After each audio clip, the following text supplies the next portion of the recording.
Becky said there was a man whose car who ran out of gas about a quarter mile from their house. Just the road so they couldn't see it. They said the man come to the house and asked for starting fluid because his car wouldn't start.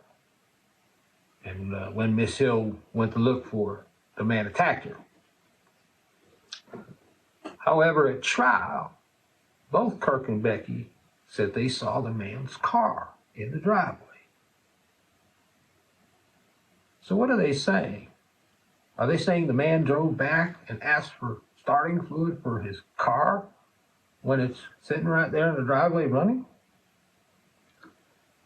So that's when we look back at the original police reports, where we find that neither Kirk or Becky said they saw a car. So why are they saying they saw a car at trial? It's simple.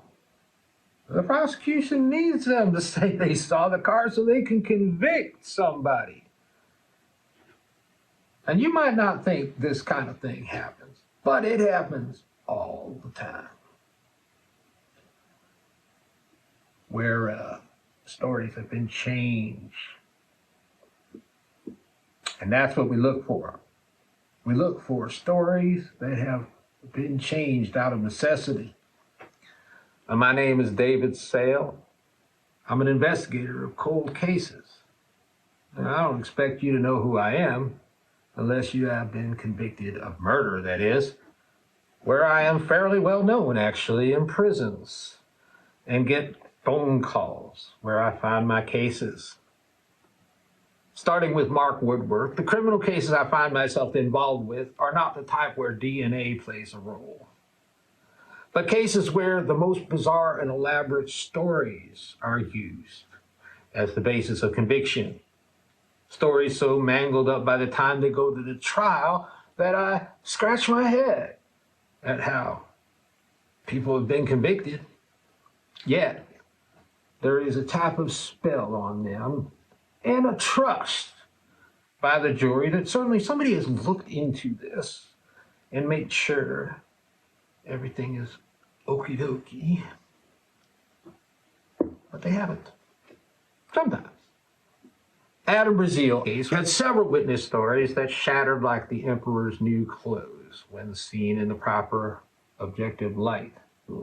In another case that had the same investigator as in Adam's case, we find even more bizarre Wayne Grimes conviction, where TBI agent Larry Davis said the murder victim was standing in a tree when he was shot by Wayne Grimes. When I told this to my friend Dennis Ferrier at Fox News, and this was my fault, he inadvertently broadcast that the prosecutor's theory was the victim was in a deer stand when he was shot. Because that is the only logical conclusion that one can come to when somebody says somebody's standing in a tree hunting. And when I had to apologize to him and say I forgot to tell him that when they found the body, they did not find a deer stand. They didn't find a hunting vest. He had the wrong rifle for the season. He had no flashlight. And there was no indication he was hunting. In fact, every indication screamed that the man's body had been dumped there to make it look like he was hunting. Yet the 20-year veteran investigator Larry Davis said the man was standing in the tree, and this was in a place where people hunted, and nobody said anything. They said Wayne Grimes found Doyle Presley among the 10,000 trees at the $1 Million View area outside Montego by some miracle, because he wasn't even where he normally hunted when he did hunt. In any event, Larry Davis was once again just blinded to the truth, or he had personal reasons why he wanted to see Wayne Grimes convicted, which is what I believe. In Adam's case, Larry Davis testified at the trial that when he found the body, the victim's wallet was missing. That's funny, as he never once said that. Not in his report that he made, or at the preliminary hearing when he said he found the body. He never said the wallet was missing. Yet, 8 months later at the trial, that's exactly what he said. That's when prosecutor Steve Strain got up before the jury and said that it was good old-fashioned thievery. Beat the man to death and steal his wallet. Despite the fact that FBI statistics tell you it is extremely rare for a man to be beaten and bludgeoned to death in such a fashion over a robbery. In fact, so rare it's like 1 in 1,000. Not to mention that Larry Davis was not even the officer who found the body. The officer who found the body was Sergeant Mike Brown, who did not testify, although Sergeant Troy Brown did. And we found Sergeant Mike Brown, and he testified that when he found the wallet was in his back pocket. How do I find these cases? These cases find me. And there's a latest round of cases I'll be coming out with soon, and all which are equally as insane. But you might help me find them. Let's start with Raymond Long, Jr., who is now serving life in prison for a double homicide. In 2002, police found Raymond's girlfriend murdered in her Nashville apartment along with her new boyfriend, Terrence Scruggs. Police found the door had been broken into. 2 shell casings were found in the hall just outside the door in the hall, and the bodies lying just inside the doorway. Naturally, the police wanted to ask Raymond some questions, rightfully so. But Ray was at his parents' house that night. Both employees of Tennessee State University, they were 2 credible alibi witnesses. So Raymond thought they cleared him, when 3 months later, they arrested him. That's when Raymond received the stunning news that they found a witness who said he went with him that night he murdered the couple. But get this, it was a witness who said he went with him to her apartment door and back home again, while all the time not knowing that Raymond shot them. Okay. While the police would love to have a video camera to show a suspect's every move, here they found the next best thing. A man named Whitfield who said for no reason Raymond asked him to come along with him the night of December 3rd. Not explaining where they were going, he went anyway and said they parked on the side of the interstate, walked through a hole in the fence to the 200-unit Shadow Bluffs complex parking lot, where they then walked to the opposite end of the complex and up to the 3rd floor, where he knocked on the door. And when no one answered, he watched Raymond kick the door open, go inside, and close the door behind him, where he heard some loud sounds, he said.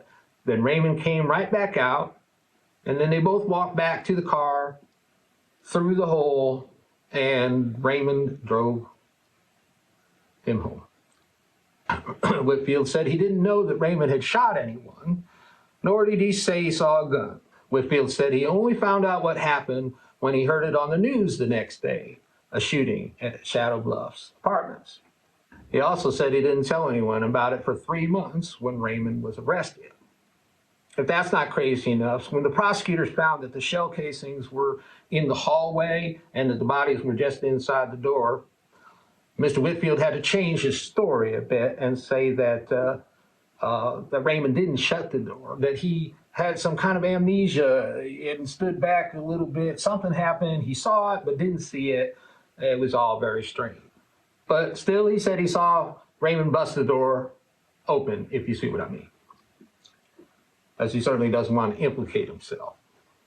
He then added he did see a gun on the way out, but he couldn't describe it.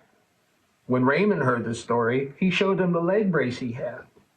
So they accommodated him by having Whitfield change his story from him kicking the door in to shouldering it in.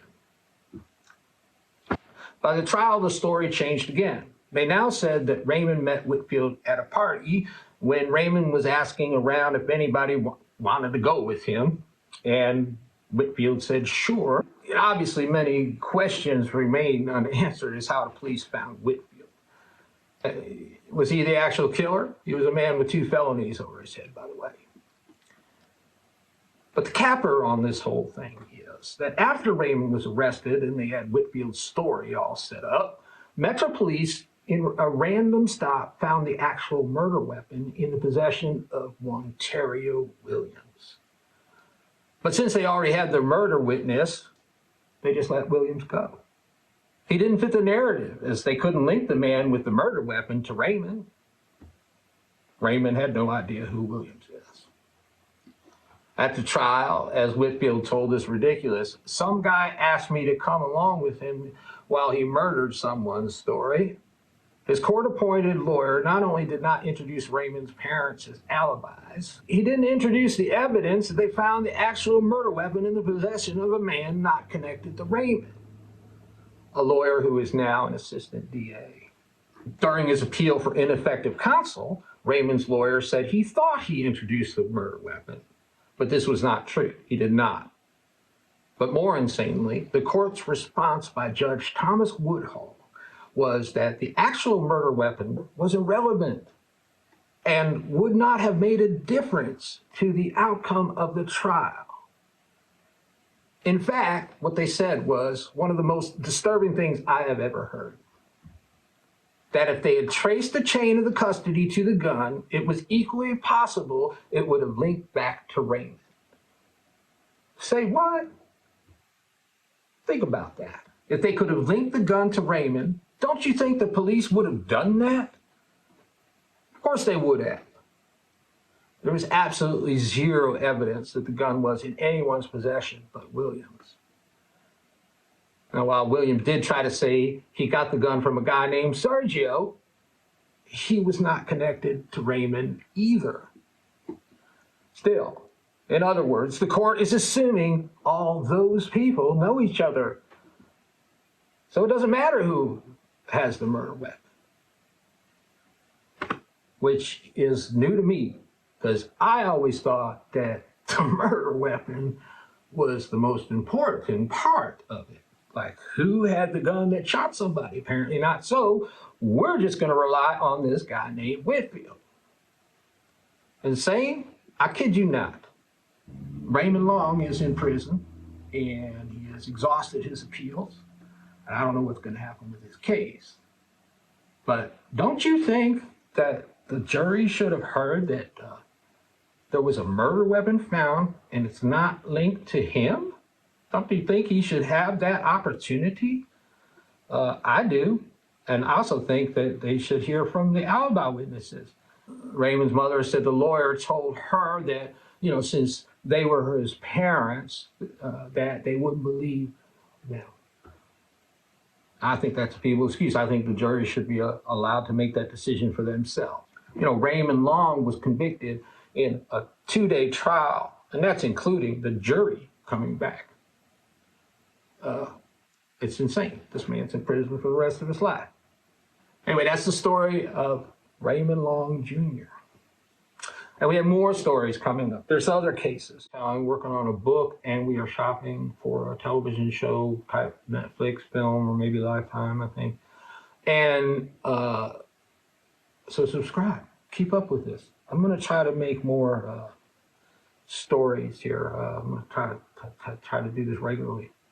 Maybe, see if I can do this, hopefully. So subscribe, and you can tell some of these interesting stories, and you can help me figure these out. I'm going to tell you stories that have convicted people, prosecution's theory, if you want to be technical about it. So I like the way they call them prosecution's theory, because they are conspiracy theories is what they are. They're licensed conspiracy theorists. And this is my specialty, so I would be asking for your help and telling you these stories that I hear, and you can help me dissect them and see what went wrong. How about that? All right. Thank you very much. David Sale signing off, and hope to see you again. Take care.